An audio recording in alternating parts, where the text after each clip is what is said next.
What's going on, everybody? Happy Tuesday. Sam Shapiro back here with more of your Heat latest on FanArc. Don't forget to drop a like on this video and, of course, subscribe to our channel. And also let me know what kind of tacos you're making this Tuesday. Just kicking things off, revisiting the schedule release last week. Miami, one of the few teams in the league that has very little national coverage in the grand scheme of things, only playing 5 nationally televised games this year. And unfortunately, it's kind of upsetting to see that, but with the departure of Jimmy Butler last year, you kind of can't be surprised that this is the scenario, especially getting blown out by Cleveland in the playoffs last year. There's definitely not as much hype around them going into this season as there was maybe while Jimmy Butler was kind of leading the charge for an underdog Miami type of team. It even seems, a little bit, it almost seems like they're getting, written off pretty poorly, just because when you look at teams like the Warriors, the Lakers, and even the Thunder, who have 34 nationally televised games this year, it's like, really? Only 5? You'd at least want to see like 7 or 10, but especially over the last season, some of those nationally televised games not necessarily going the way Miami wanted them to anyway. Drop in the comments if you think Miami got snubbed in terms of national coverage they're going to be getting with only 5 nationally televised games this year. I kind of touched on those games a little bit when the schedule was released later at the end of last week. And, as a Heat fan, it's definitely upsetting considering I don't live in Florida, so would love to have easier access to kind of watch those games on ESPN or NBC or wherever, CBS, wherever nationally you could go and watch some of those games, because it's kind of nice. It doesn't make it like a playoff feel type of game, but there's definitely a lot more hype around watching a game that has more eyes on it in that regard, whether it's, when it's really the entire country having the ability to watch. So unfortunately, Jimmy Butler departing out at the end or midway through last year, definitely playing a factor in that going into this season. But Jaime Jaquez is using it as motivation to play harder. He's kind of hinted at. So I'm hoping that that is the case for Miami, and that they do kind of get the last laugh, especially in those 5 nationally televised games that they're going to be playing throughout the regular season. But now kind of moving into some other potential options Miami is going to have, at least for the rest of the regular season. They've still got a couple big men that they should be keeping their eyes on, and I know I've kind of touched on them a little bit over the course of the last few weeks. Kai Jones being the main, talk of, I would say, potential big men that Miami could now still look into and pick up. I know I kind of touched on what he was able to do in LA, but more so in Dallas, helping that backcourt even more, especially at a time when they were trying to make a postseason push. So I definitely think that Kai Jones is somebody Miami should really consider using a roster spot on. And, now with a little bit more salary flexibility and Highsmith departing, it hopefully kind of opens the door for that possibility to kind of actually come to fruition and add another big man to Miami's front court, especially in the form of him. But if he doesn't work out, I think Trey Lyles and Thomas Bryant are both solid options that Miami could also look into in terms of adding a big man to, deep in the rotation a little bit. Bryant even spending part of last season in Miami, so it'd kind of be nice to have a reunion with somebody who's already kind of gelled with the team a little bit. Drop in the comments if you think any of those 3 prospects would be a decent add for Miami at this point, assuming that they don't get maybe they don't land a bigger fish out of the pond of free agents that are still left over. I definitely think Kai Jones right now is probably the more realistic out of those 3, just because they obviously were working him out not too long ago, and I just think that with the size and physicality and how his game is kind of trending right now, he would definitely fit the mold of Heat culture, at least going into this next upcoming season.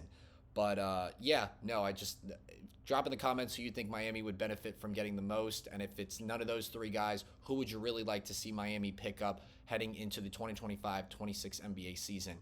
An interesting debate that I want to get into that I feel a lot of people have kind of pondered over the last year, but especially, LeBron James being one of the oldest players in the NBA now, obviously, arguably probably the greatest scorer of all time.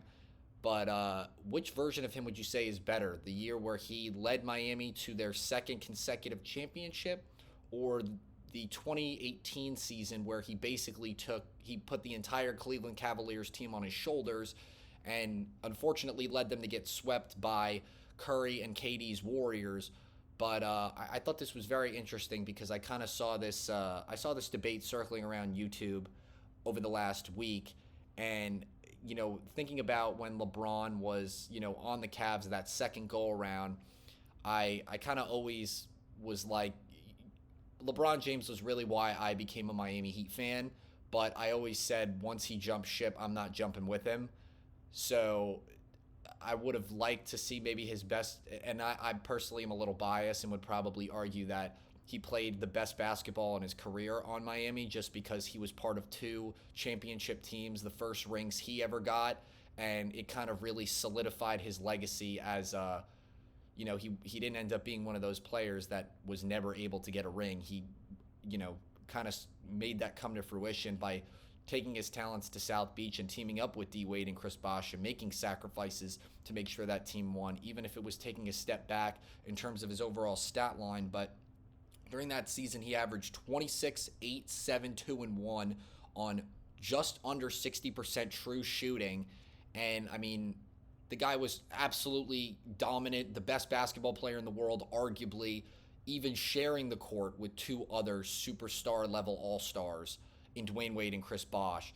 And I just think because he was able to play at, that stat line for literally any other player in league history would probably make them a top 75 NBA player of all time, which is why I think because he had that stat line and he was able to win his second consecutive championship that year against arguably a stronger Spurs team than that Mavericks team was. Well, the first year they lost, but the Oklahoma City Thunder, I meant to say, young, inexperienced, really hadn't been at the forefront of really being in a NBA Finals type of environment. And of course, LeBron coming off a finals appearance and losing to the Mavericks, Dirk ultimately getting his revenge on Dwayne Wade from 2006, it definitely puts things a little bit into a different perspective. And because, LeBron was able to win that ring against arguably the most consistent, one of the greatest power forwards of all time in Tim Duncan, and then his supporting cast and Tony Parker, Manu Ginobili, and Greg Popovich, just an unbelievable team. He was able to barely just edge out, really, but being able to do that and have such incredible efficiency on the floor, I think that's the argument I would make why you could say 2013 LeBron was better than 2018 LeBron. However, I definitely understand the argument for LeBron James in 2018 being a better NBA player than he was back in 2013. This man was averaging 34, 9, 9, 1.4, and one, I believe, block per game, just because,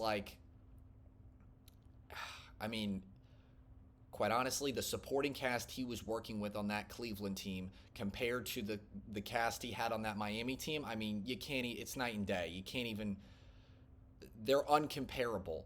They basically tore the whole team down full of veterans midway through the season, getting rid of Isaiah Thomas, and then also, at that point, Kyrie Irving wasn't obviously there anymore.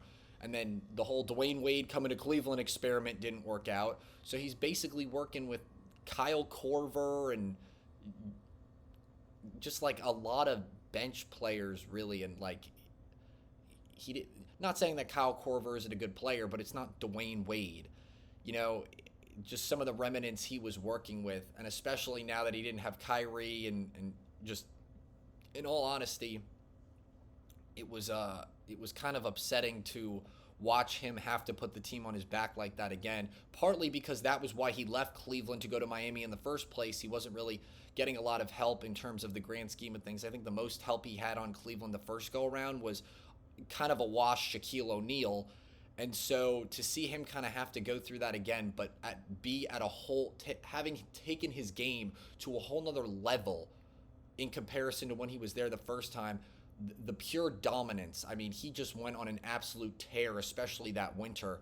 And the fact that, they did get swept by Golden State, but that was arguably at least the best regular season team of all time in terms of on paper record-wise. But I think that because of how he had to put the team on his back even more in his second go around with Cleveland. And the stats kind of show that too. He was scoring 34 points on 62% true shooting when he was in Cleveland. So when people say 2018 LeBron was the best basketball player in the world, I certainly agree during that season. Absolutely was definitely the best basketball player in the world at that time. But, you know, in all honesty, it was kind of I just think it was very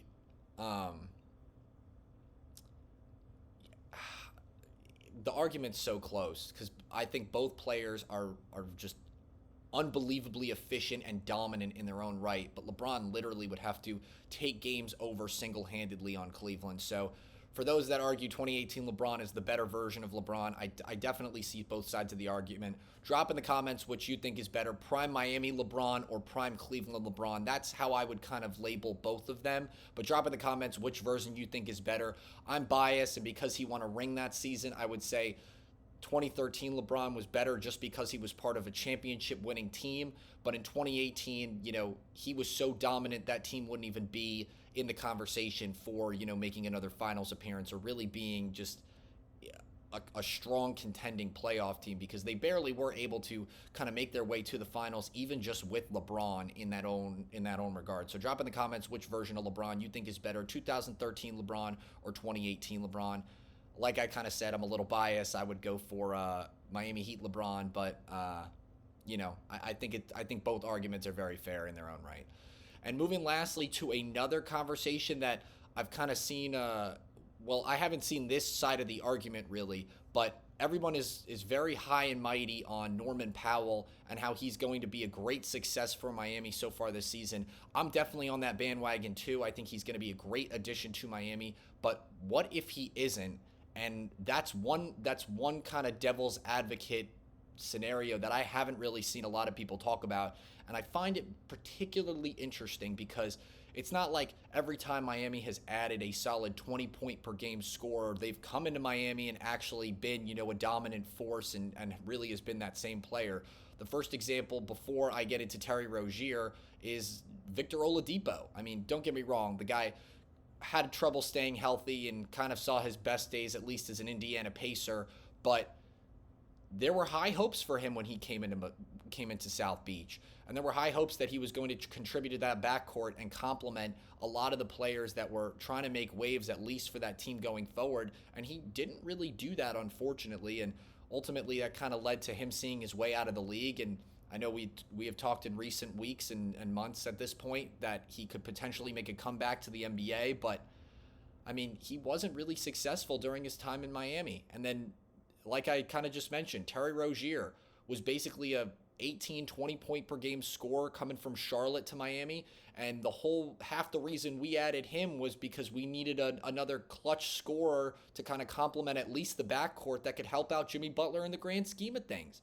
And he hasn't turned out to be that way at all. And quite honestly, we've spent the last 3 weeks talking about how he's kind of been terrible on Miami, at least for his standards and what we were expecting out of him efficiently. So because I've seen two players kind of like that not really live up to the hype or the expectations that were had of them when they came here, I'm not 100% convinced that Norman Powell is going to come in and take this team to win, being a 5 seed or a 4 seed.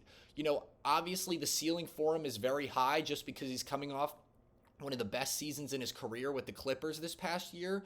And Miami's very excited to have him, and he's clearly very excited to be here. And I do think personally, I'm leaning more towards him being a successful player, kind of hopping on the same bandwagon everybody else is on. But I definitely think there is still a chance that he might flop. He might not be the player everybody thinks he's going to be. And, I'm not saying he's going to go and be absolutely terrible and end up at the back of the rotation because we're expecting, a quality starter out of him. But I'm hoping that if he can average, what are people going to say if he averages 15 points per game or less? Oh, he was a flop. Was he not worth it?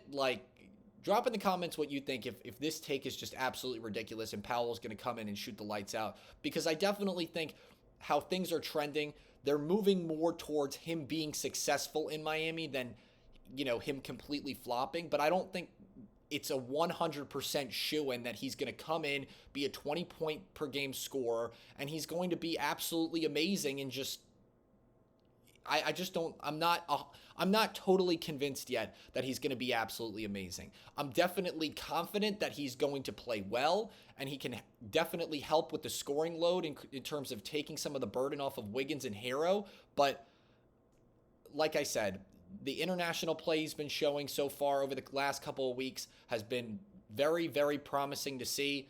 And I'm just remaining hopeful, but because of everyone being on the hype train and going, he's going to be perfect, it almost makes me a little skeptical and want to play devil's advocate a little bit. Not saying that I hope he's not good, because trust me, I really hope he's going to be great for Miami. And I definitely think in terms of if you're leaning more towards yes or no, the signs kind of speak towards yes, he is going to be a successful player for Miami. But I don't think it's a guaranteed shoe-in just yet, and I still think there's still work to be done for him to prove, or at least ensure more confidence in Miami Heat fans that he is going to be a beneficial piece to this team going into the 25-26 NBA season. Drop in the comments what you think. You might think I'm crazy.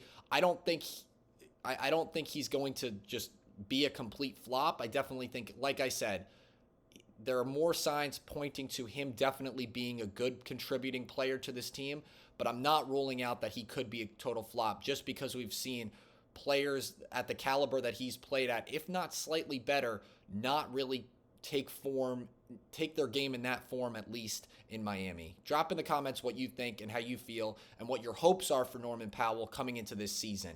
That's going to do it for today's episode of your Heat Latest here on FanArc. Once again, don't forget to subscribe to our channel and, of course, like this video. Thanks again so much for joining us on this Taco Tuesday. I'm Sam Shapiro.